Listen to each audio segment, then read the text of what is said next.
Alright guys, welcome to part 2 of the irrigation install video series that I have going on here. We're going to just put in a system from start to finish. Before I arrange and go through exactly what's required, I just kind of wanted to give a quick overview of all the pieces involved in this system. This is a 5-zone system with about 20 heads broken up over those zones. And these are the required pieces to install the system. All of these parts pretty much, there are variations on the market, different brands, different companies. This happens to be what I use, just so you know, so things may look a little different in your area depending on what company provides your fittings and your valves and all that stuff. But just quickly we'll go through. This is the timer. I usually use the Hunter timers when I'm not doing that. They're both capable with or without Wi-Fi. But I just find that the app and the Wi-Fi setup is better on the Hunter than the Rainbird. They're both pretty good, but anybody that requests that they want to be able to control with Wi-Fi, I use the Hunter unit. So that's what this is here. It's actually already installed down in the basement on the property. This is just the empty box. This is just a roll of funny pipe that you're going to be using. This is a box full of heads. Got spray heads, and these are rotating heads. I use all Hunter products for that stuff. These are the valves. This is a manifold. You know, a lot of people do their manifolds differently. You could make it up over pieces of pipe. You can connect these with fittings. There's all kinds of things you can do. I like to buy these ready-made manifolds. They have little rubber O-rings on all the fittings, so it's nice to be able to tighten them up easily. They don't leak, which is really nice because this side of the system, the water system, kind of keeps pressure at all times. This side, on the other side of the valves, only has pressure when the valve is open. So especially on this side, I want to make sure all the fittings are tight, and I want to make sure there's no leaks. And I usually use double clamps. This is a bag of clamps here. I usually use 2 clamps on each connection when I'm doing the side of the system that's always pressurized. This is just one of the valves that goes on here. So they have all different sizes of these, different lengths. You know, I'm using 5 valves, so I set it up where this is how it's all going to connect. 1, 2, 3, 4, 5. We got the 5 valves. This is the valve box that everything goes inside that gets buried in the ground, so you can have access to these valves. So basically you want to set up your manifold system, see what kind of size it's going to take, and then buy the appropriate size box that gets buried in the ground. And these are all just fittings that I'm going to need to set up, you know, to get the water from the source to each of the heads. Okay, so what I'm going to do is just set up a sample system here with all the fittings and the hoses involved, just so you can kind of see from start to finish what's involved. It's a lot simpler than it looks. This might be a little overwhelming. Just so you know, everything on this table right here, price-wise, this controller runs around $90 or so. You know, price is going to vary depending on where you get it, and then the Wi-Fi add-on is another $90 or $70 or whatever it is. I haven't looked at the current prices, but so your unit here is going to be almost $200 with Wi-Fi capability. Everything else that you see on this table, this hose, all those 21 heads, 5 valves with the manifold, all the fittings, the box, all these fittings, a bag of clamps. Now this is actually a little more than I'm actually going to need. I always buy a little bit more than what I need for the job, so you have a little extra, and then you can stock up for, you know, doing repairs or anything you might need in the future. Everything here besides this, I already gave you the price on that, was around $360, just to give you an idea. So it looks like a lot of stuff. It looks like it might be expensive, but it's really not. You know, so everything on this table, $550.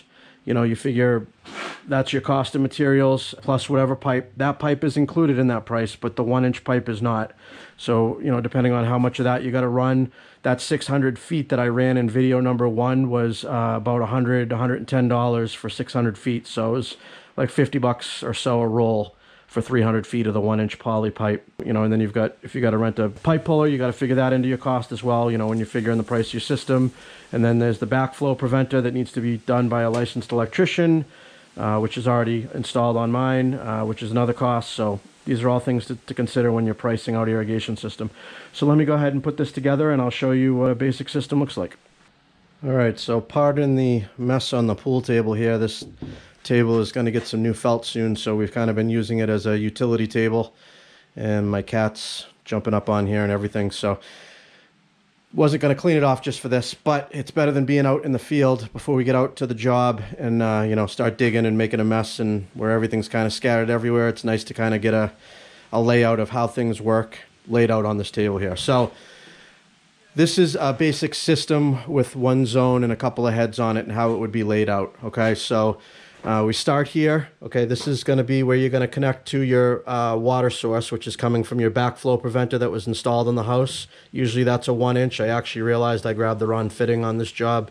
We actually have a 3/4 inch, so we need 3/4 inch to 1 inch here. Which again, all of this could be done in a smaller pipe because the actual water source is only 3/4 inch. This whole system could have been done in 3/4, but it's more commonly done in 1 inch and for making changes in the future. And if they do ever upgrade their water system and they want to add a 1 inch for more volume and change that backflow preventer out, then the whole system will be capable of putting out a little bit more. So I always run 1 inch and I adapt to whatever the water source is, and I add or remove heads and change the nozzles depending on the water pressure and volume. So anyways, this is going to be the live side of the water. When you turn on your backflow preventer, this stays energized with water pressure the whole season that the system is on. Okay, so this comes down from your backflow preventer, then you go ahead and connect. Now again, I've got this to demonstrate. I put two clamps on each side on any type of fittings before the valves, okay, just as an extra security to make sure that they don't leak or pop off. Because if this did pop off or leak, this water stays on. If there's nobody home, it could run, you know, gallons and thousands of gallons of water just shooting out everywhere without it stopping. If you have a leak on this side of the system after the valves, it's only going to leak when the valve is actually activated, which is only like 15 minutes per. Of course, the neighbor decided to start cutting up some wood when I make a video. Let me shut this door. All right, we're back. So as I was saying, anything on this side, I only use just the one clamp. If it does leak, it's only going to leak for a short time while the valve is open. Over here, it stays on all the time. Double clamps. Make sure all your fittings are really, really nice. So we have our water coming in from our out from our backflow preventer, and it goes into this manifold right here. Okay, which again, this could be made up of different fittings. However, the idea is just to get this water here into each of these valves. They don't run at the same time. That's why this is zoned. The whole idea, if you turned all of these on and just had all 4 zones running at all times, you're going to have 4 inches worth of diameter of pipe of water with only 1 inch feeding it. So that just doesn't work. You can only run one zone at a time and feed 4 to 6 heads or whatever the case may be on each zone at a time, and then that zone shuts off and it goes to the next zone and then waters that. So that way the timer sets all that up. You make all your settings and make it so this valve shuts off, then the next one comes on for whatever time period you want, then the next one, then the next one, and then they're all off. So water comes in, this stays here all the time, okay? Right here, these are the actual little electric solenoids that operate the valve. This is the water valve on the bottom. And all it is 2 wires. Very simple. One of them is a positive and a negative, basically, a power and a ground, but it doesn't matter which one you connect. As long as you have one connected to a ground and one connected to a power, you're good. So what you do is you connect one of these wires all together on all your valves that you have, and then that's going to connect to what I usually use is the white wire in your wire coming from your control panel, and that would be your common or your ground, your negative, however you want to call it, but that's what that is. And then each of the individual color wires in your wire that comes in from your control box will send power to each of these valves when you tell the system to turn on. So zone 1 to turn on, it's only going to send power through one wire that's going to connect to one of these wires and turn on that zone. 2, same thing. It'd be like the green wire, the blue wire. There's all different color wires, and that's how you can determine which zone is which, okay? So control panel is going to send power to these. That energizes and opens up each valve, and that's how it waters and separates only one valve at a time. So from there, each of these is going to be a separate zone, and these are all going to be the 1 inch pipe that you saw in the first video that we ran. All those separate zones are going to connect here to each of these, and then those are going to branch out into their own little heads, okay? So this is just set up on one. So you've got your 1 inch pipe that we already ran in the ground that's going to go to here. In my situation, I'm actually going to turn it an elbow can actually get all different types of fittings depending on if you need to tee off or whatever you need to do. There's all different fittings available, different angles. This is just what's going to work for my system right now, okay? So you may not need this. You may just go straight right into your heads. But in my situation, I want to make an angle coming out the way I have it set up, just to show you that that can be done. And then that's going to be 1-inch pipe. This is actually all the pipe that's run through the whole yard, okay? This is what we just put in, all right? So anywhere that I need to add a head at this point, we cut into that pipe and we put one of these fittings in. This is a 1-inch to 3/8, okay? Which this is called funny pipe. This is the smaller pipe that goes out to each of the heads. So we cut into this 1-inch line. We can put either this style fitting in. If you get to the end of the pipe and it's the last one on the zone, you can put this style. Either way, it connects the smaller pipe to it. And that pipe connects to your fitting for your head, okay? So that's how it goes. So this 1-inch pipe is run through the whole yard as close as you can. From there, it converts over to this smaller 1/2-inch or 3/8-inch pipe. Now this is called funny pipe. It's very flexible, and you can run that over to each of the heads, and that allows you to kind of place it where you need to within a range of wherever it can reach from this. And then we just got this fitting, okay? This fitting just screws right into the bottom of the head. And our pipe's connecting to that, okay? And now each of these, you pull these up and there's a little tool to change them, but you get one of these with it, which are all the different nozzles and different sizes. If you look, there's numbers 1 through 12, 12 different size holes that you can put in here depending on your watering needs. And you can also adjust these to swing all the way around 360 and water a complete circle, or any small variation of. You could do like a 45 degree, 90 degree, or anything in between. It's infinitely adjustable, these heads here. So that would be that style head. And then on smaller areas, this is good for really large areas. When you got smaller areas close, smaller paths up against the house, or where you have beds on either side, or maybe a patio that you don't want to spray or whatever. I use these. These are called spray heads. This is basically the same type of thing. You screw a fitting into the bottom. Okay, now these fittings are different size. The fitting here won't fit on this fitting, so you want to make sure you get your correct fittings. That's too small for that. So got that fitting for that, this fitting for this one. And then this, you can put these little nozzles in the end. They just screw into the top, and this is adjustable. Similar to that, the only difference is this is going to spray all the time in the pattern that you choose. This one is going to shoot a single stream out and rotate that stream to make all that coverage, okay? This one just runs the whole time, kind of like a light mist on the whole area that it covers. And these are up to about 15 feet max, and you can get these right down to 6-8 feet, a small area. So you can buy all different tips, different sizes, different angles. Right now, what I have, this particular one is a 15-foot arc, okay, which is going to give you a 15-foot reach, and it's a 360 degree adjustable. So you can adjust this just by spinning. You can see the little slot right in here. You can close that slot up. Probably off camera, sorry about that.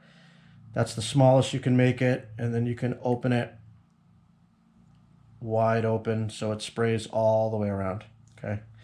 Very simple. And then there's just a little screen that goes inside the head here, which is going to catch any debris so you don't clog up your heads, your nozzles, sorry. So that's about it. That's all there is to a system, really. And all it is that system duplicated over and over. So this particular zone right here is going to have, probably 5-6 heads, all different areas throughout the yard, ran in this fashion. And, then they get buried in the ground. And when this valve turns on, it pressurizes this particular zone and pops up all these heads and starts that watering cycle. Then the controller will kill the power to this, which shuts that down, and it'll go to the next one, energize that, and that'll be a whole nother route of water and a whole nother set of heads to do another area of the yard. So depending on the size yard that you have and depending on your layout of your yard, if you've got a big wide open area, just a big basic square, you could put one of these on each of the corners, 45 of them, and they can kind of spray and catch the whole area. If you've got a thin 8-foot strip of grass that goes 200 feet long, this isn't going to work. You're going to need small heads throughout the whole area to be able to spread out that pattern. So there's probably hundreds of different styles of heads that shoot out different areas and all that. But this is the basics. 90% of the time, this is what you're going to see in a system. This is how it's set up. They do have, somebody might ask, they have like quick connectors that from this 1-inch pipe, you just poke a hole in it, and it's called a saddle, and it just clicks right on here.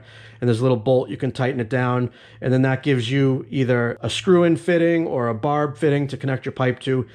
I don't use any of those quick connectors. I don't use any of those. I use all fittings to what they should be. I clamp everything this same way, and it may be a little more time consuming, and it may cost a couple dollars more in the end, maybe not. Most of those fancy fittings are designed to save time, not really cost as far as buying them.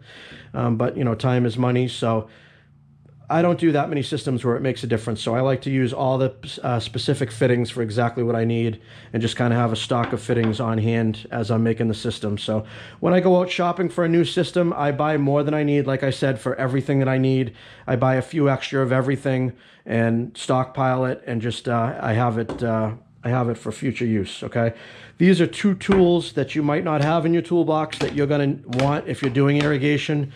This is a tubing / pipe cutter. I shouldn't call it a pipe. You can't cut metal with this. You can only cut like this plastic and rubber tubing. Okay, this is just a really quick, easy way to cut. I'll demonstrate that in a second. And then you've got this style pliers. They have ones with even longer handles that are a little more designed for it. These are kind of multi-purpose, but these work for these clamps, and I'll demonstrate how those clamps work. All right, so as far as these, this is just a simple cutter. You know, if you're cutting your funny pipe or whatever, just a nice, safe way to cut it quickly. I usually just kind of put some pressure on it, spin it around a little bit, and then squeeze right through, and you make a nice clean cut. Actually, that one was a little bit of an angle, but... And then the same thing, it'll cut this 1-inch. Kind of put it right on there. I usually just spin it around just a little bit to make sure I'm nice and straight. Put a little pressure. This blade's getting a little dull, and she cuts right through. So, and these blades are replaceable. You can get new blades for them. There's a couple different companies that make these, but I think they're called a Quick Cutter or something like that. Might even be the brand name, but that's how you cut all your tubing. The only other thing that you're going to need is you want to use like a quick propane torch. Anytime you make one of these connectors. Now you can do this without a torch, but it is really, really hard to push this in, and it makes a little better of a seal if you're able to soften this plastic. So literally for like 2 or 3 seconds, you just run a torch on this to soften the plastic a little bit, and then you quickly slide this over onto your fitting, and then you go ahead and clamp it. And so you're able to just do it without it if you need to. You can slide on. You got to push really hard, clamp it really good, and it won't leak. You'll still be fine, but I like to make sure that we're not going to leak and use that method there. So, and these clamps, they're just kind of one-time use clamps. You saw in the beginning of the video, you buy a bag of them. That bag has 100 of them, and all you do is you go ahead and put this on, slide your fitting on. Imagine that's on, and then you go ahead and, let me show you, just kind of grabs each end of the fitting, and then you go ahead and squeeze it. Let me try to do it on here so it stays circular. And you squeeze it down, and that tightens the clamp up. And of course, if it had something to tighten up to, it would have been more rounded, not so smushed, but that's the whole idea. Single-use clamps, you just put them on quick, bang, bang, bang, tighten all your clamps up. And that's about it. That's all there is to a system, really. And I figured it'd be a lot easier to show you the system laid out this way before we start getting out into the field. I should have a bunch of video clips either in another video or later on in this video. I don't know how many parts this is going to end up being. And we're going to put this in the ground in the box and make all those connections, show you how that's all laid out. And then we'll go ahead and set a couple of heads and adjust them and go through that process so you can see how that works. And then at the very end, we'll just fire up the system, go through all the zones, and make all the final adjustments to the timer that we need to do. And it does sound like it's complicated, a lot of steps. It's really not. This is all very simple, basic stuff that you just do over and over and over again. All systems are pretty much the same. It's almost like building with Legos. You have these basic pieces, and then you make the best of a system that you can with it. So, all right, so we got this all laid out, ready to start digging and installing some stuff here. Here's our backflow coming off the house. Got our wire that we ran into the control box inside, and that's going to go down and connect into the valves right here. So all I do is kind of figure out a good spot for it in the bed. This is going to get buried down to down to the grade of the mulch. And so what we got down here is the plumber left me a female fitting, so I'm just going to use a 3/4 to 1 inch barb adapter, some Teflon tape, and connect that in there. And then we've got our connection from here to here with our poly pipe. All right, so I'm going to go ahead and dig this out and get this valve box set. I also like to put some gravel down at the bottom to set these in, just to kind of keep everything nice and level and clean in there. And then we'll go ahead and install this valve box, and off we go from there. I like to get this system in and the pipes hooked up before I hook up any heads, and then I like to run all the pipes that we ran just to make sure there's no debris or dirt in there before we connect heads, because other than that it's going to blast all that dirt inside of your new heads. So get all 4 zones hooked up, flush all 4 zones out, and then I'll start connecting heads at the farthest point, working my way back in. So all right, got the hole dug out. That's kind of what you want to be looking like. Going to line it with some gravel on the bottom and make that connection, and then we're going to trench out from here to connect up to the pipes, and we can install that to make it look nice and neat.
All right, there we go, all connected up, double clamped.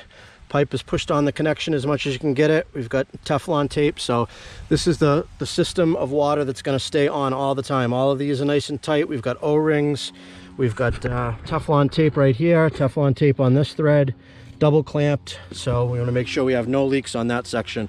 So with these valves off, we could turn the water on and there should be nothing coming out of here, okay? And then as each valve comes on, we're sending water out to each of these 5 barbs. So we'll get this, we'll get the trench dug, get some pipes running out of here that are connected, and then we'll go ahead and bury that box so it's all set and weather tight.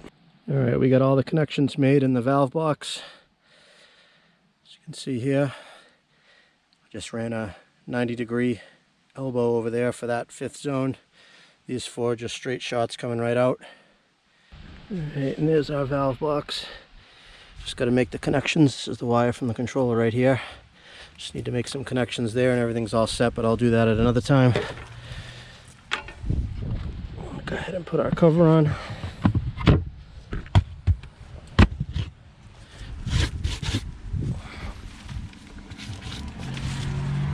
That's what she looks like.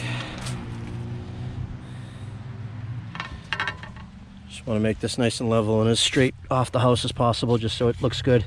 Some people end up covering it with mulch if you want, you know, just a little bit so you know where it is and you can uncover it if you need to get to the controls at the end of the season when you're blowing everything out, but that's where she's going to stay for now. Also, I ran the wire from the control along the back side of this backflow preventer pipe all the way down into the ground, into the control box, just so it's hidden from the front.